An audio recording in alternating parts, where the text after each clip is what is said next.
Fala pessoal, Debate Futebol Palmeiras na área para mais um vídeo. E o Palmeiras aplicou uma goleada no Grêmio no Allianz Parque, 4-1, fora os ameaços. Que jogo que foi! Arthur jogou bem, Mike, Veiga, Dudu, foi um verdadeiro jogão de bola do Palmeiras. Então, sem mais enrolação, vamos pro vídeo e ver o que os comentaristas falaram. Bora! Chegamos, linha de passe, olha o timaço de comentaristas hoje aqui comigo, Paulo Calçade, Jean Oddi, Rodrigo Bueno, Pedro Ivo Almeida. Linha de passe, a nossa hashtag, 1h30 de programa, afinal de contas tivemos, se eu não perdi a conta, 7 jogos no início da rodada. 7 jogos no início da rodada do campeonato. Não é nem tão início assim, né? Mais pro meio da rodada, inclusive nesse momento, com todos eles encerrados do Campeonato Brasileiro, que tem um novo líder, é lógico, né? Pelo aproveitamento, o Botafogo pode voltar à liderança amanhã, jogará nesta quinta contra o Corinthians em sua casa, mas por pontos ganhos neste momento, o líder do campeonato é esse aí, o Palmeiras, que deu show para cima do Grêmio, 4-1, e foi um atropelamento, Jean Oddi. Bem-vindo. Obrigado, Paulo. Boa noite para você, boa noite para os companheiros. Pois é, foi uma partida excepcional do Palmeiras. Eu acho que está entre os melhores jogos do Palmeiras sob o comando do Abel. E convenhamos, né? São vários jogos que entram nessa disputa aí, mas de fato o Palmeiras jogou muito bem. Porque jogou muito bem do primeiro ao último minuto, praticamente, né? Ok, cai um pouco de produção naqueles 15 minutos finais, quando aí você já tem o time todo modificado. Mas foi uma grande atuação do Palmeiras, que poderia ter feito um resultado maior ainda no primeiro tempo. Aí toma aquele gol, talvez a única finalização de fato perigosa do time do Grêmio. Volta para a segunda etapa igual, pressionando muito. É o tipo de jogo que a gente tem até dificuldades para apontar um destaque individual.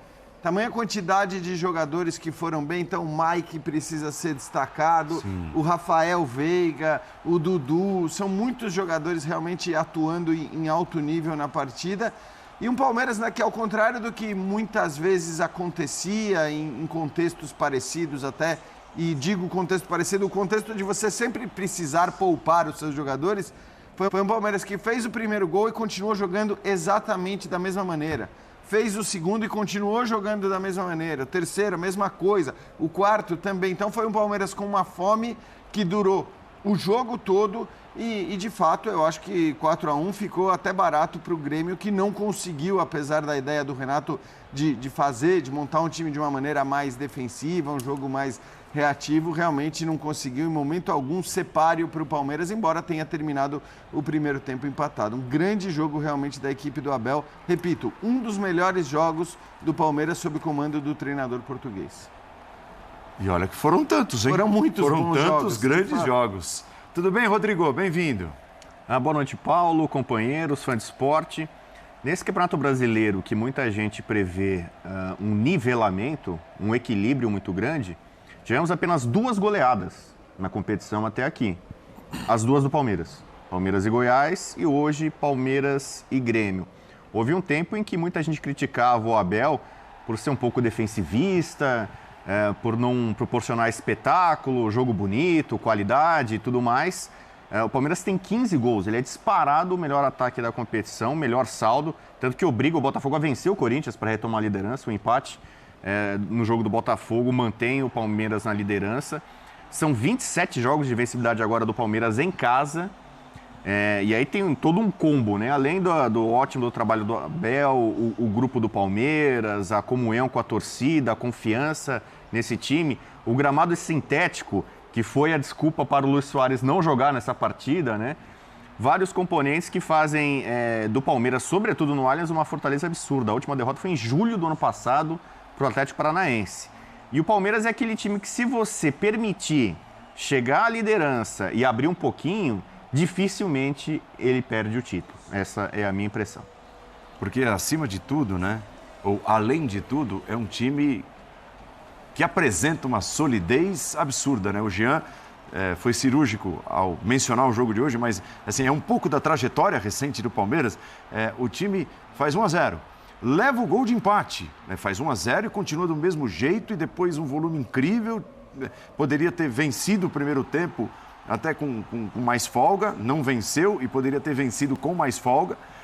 E aí, no segundo tempo, continua do mesmo jeito, no mesmo foco, no mesmo ritmo. Uma chance atrás da outra, uma finalização atrás da outra. É incrível, Paulo Calçade. Olá, Andrade. Olá, companheiros. O Palmeiras, quando encontra equipes, adversários muito bem estruturados, tem grande chance de vencer. Quando ele encontra um adversário que não tem estrutura alguma, e aí a chance de vencer é impossível perder o jogo. E o Grêmio foi um pouco disso, do time desestruturado. Renato toma ali o gol, com aquela bola do Veiga, de cabeça, são 3 zagueiros e ninguém ao lado do Veiga. Ele escalou 3 para o Veiga aparecer sozinho, ainda ele faz assim, ele mostra os 3. Mas não basta colocar os 3, tudo precisa de uma ordem. E aí você percebia que era só uma composição diferente num jogo em que é difícil jogar fora de casa, não tinha, ofensivamente falando, era um time com muita gente atrás, com dificuldade para fazer a transição, que é como vencer a primeira marcação do Palmeiras, bem estruturado e com uma quantidade de jogadores atrás da linha para poder receber e se articular. Não, o Grêmio tinha dificuldade de tudo isso. Aí tomou um golaço o Palmeiras. O gol do Grêmio foi um golaço de Bitelo, um golaço. Que realmente você podia ter era o Luan ali na jogada. Era o Luan. Poderia pressionar mais, ele parou e aí a bola foi no ângulo e o Everton não conseguiu pegar. Mas tá tudo bem. Tomou o gol, continua jogando o mesmo Palmeiras do começo ao fim, com a mesma intensidade, na hora que baixa um pouquinho e que precisa, e que nem baixa porque é preciso também usar os reservas e dosar ali as energias do time, porque vem muita coisa pela frente, ele vai usando o banco e vai dando mais minutos para os jogadores, que amanhã alguns podem até se tornar titulares, e assim vai fazendo o Palmeiras. Esse é o Palmeiras. Ele se preparou para fazer o que ele faz. Num futebol em que pouca gente está preparada. Então, não tem jeito. Aí quem não gostar, que trate de pressionar seu time para arrumar a casa, porque a do Palmeiras está arrumadinha. Fala, Pedrão, tudo bem? Bem-vindo. Tudo bem? Um abraço a você, Paulo, Calça, Jean, Bueno, fã de esporte com a gente. A gente debatia aqui no final de semana, o William estava sentado aí na cadeira, que ele brincava que, nossa, às vezes parece meio monótono o Palmeiras, porque fica uma coisa que vai sair o primeiro gol em algum momento, vai levantar a bola na área, alguém vai desviar de cabeça e vai sair um gol. Depois vai ficar uma situação de controle excessivo do Palmeiras, que você não precisa acelerar demais ou ficar afoito demais. Você sai por um intervalo se questionando, poxa, eu poderia ter feito mais um, não precisava ter saído com empate, o Palmeiras é muito superior. Eu estou com o Jean, das melhores atuações, não sei se sob o comando do Abel, mas pelo menos do ano, tranquilamente, a gente vai colocar num top 3, 5 ali. E aí eu acho que passa muito por essa falsa sensação de ser algo monótono, porque impressiona rodada após rodada como o Palmeiras controla o jogo. Porque é batido que a gente fala, é muito difícil vencer o Palmeiras. E está cada vez mais difícil o Palmeiras não vencer com tranquilidade. Isso aí, no primeiro tempo, diz muito. Você sai com uma sensação de que o Grêmio trocou passes poucas vezes. Aí, quando trocou passes, tabelou, finalizou. E você tem que... uma vez que troca passe, é uma finalização que tem que sair muito, quase que no capricho, no ângulo, fora de uma linha de defesa do Everton, para achar um gol. E aí o Palmeiras volta... Não é monótono, como o William brincava no fim de semana. Tá meio chato? Não. É o Palmeiras seguro.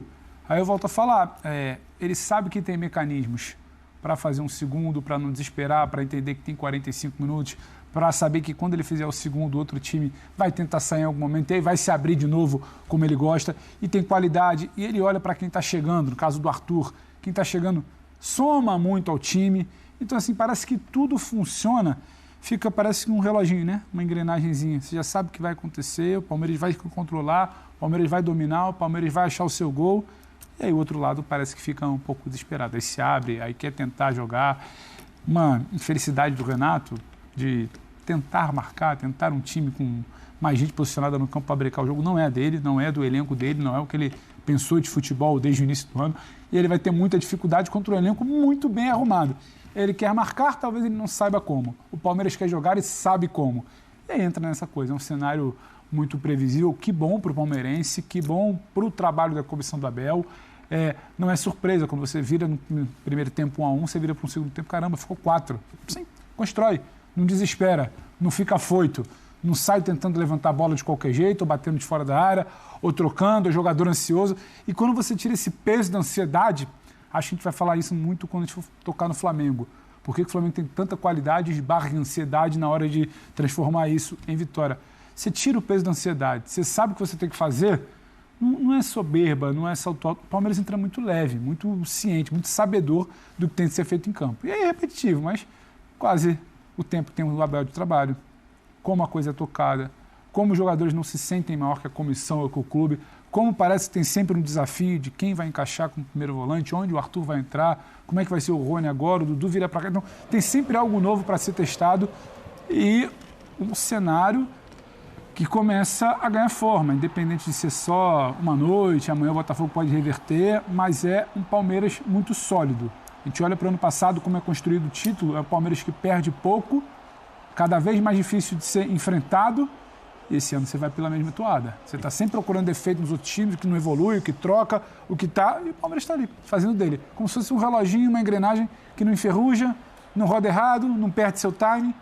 Mais uma bela vitória. E é bom lembrar, no ano passado, o Palmeiras não venceu nas 2 primeiras rodadas, estreou com derrota. Pro Ceará. Nesse momento só tem 3 times invictos, o único com 5 jogos é o Palmeiras. Fortaleza e Botafogo ainda não perderam, vão jogar amanhã. Então a perspectiva é de uma pontuação expressiva do Palmeiras no começo da rodada, no começo do campeonato. Próxima rodada é o Bragantino em casa também, é o Bragantino no Allianz. Então, se o Palmeiras de alguma forma fez uma espécie de campanha de recuperação, porque ele largou um pouco mal no Brasileiro passado, dessa vez é o contrário.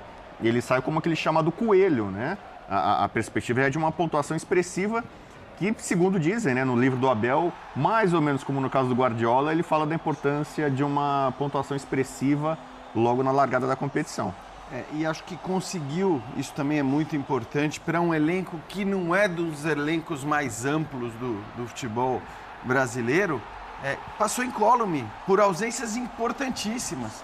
Esse time perdeu o Piquerez por um bom período, esse time perdeu o Rafael Veiga, esse time perdeu o Rony, e hoje tinha todo mundo à disposição, exceção feita ao Murilo, entre os titulares. Até o Tabata voltou, né? O Tabata que chegou a ser titular ali nos mata-matas do campeonato estadual, hoje ele volta a estar à disposição.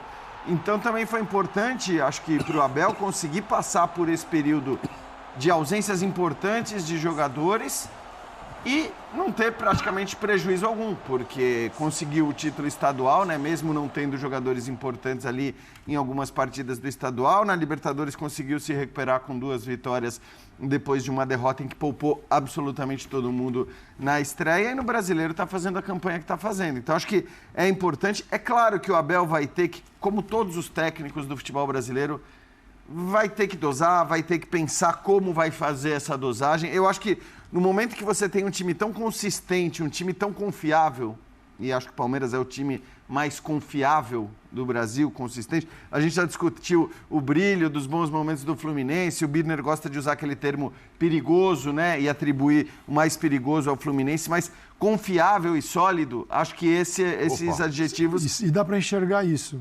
Eu acho que dá para enxergar. Cabem ao Palmeiras. Porque se a gente pegar de novembro de 2020, quando chegou o Abel no Palmeiras, e você olhar para a grande concorrência que ele tem, primeira grande concorrência é o Flamengo. As oscilações do Palmeiras nesse período, as oscilações do Flamengo. O Flamengo, bateu lá embaixo, bateu lá em cima. Varia muito. Né? O Palmeiras não variou, oscilou, mas é até difícil a gente lembrar aqui. Quando é que foi? Qual o período? Quanto tempo durou esse período? Porque vamos pegar o Flamengo do início do ano para cá. Nós já estamos no mês de maio. Não teve um período brilhante, bom, daquele Flamengo que o torcedor espera, isso não existiu.